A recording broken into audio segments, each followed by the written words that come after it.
You explained it so well. I really like it.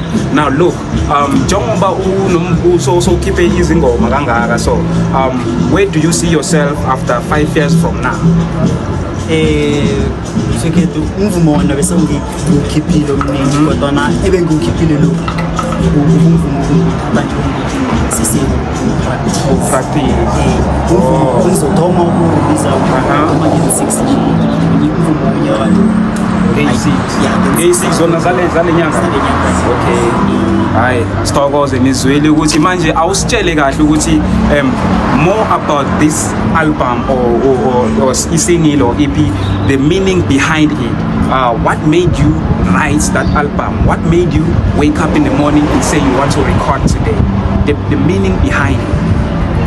Uthuthuka msekhethu.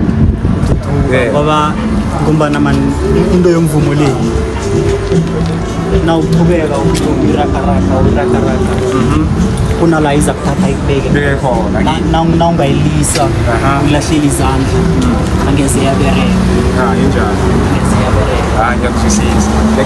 Tutuga, which means in English is growing up, leveling, expansion, something like that. So I appreciate for the fact that Ufigile namhlanje lana and came to represent the culture. We appreciate.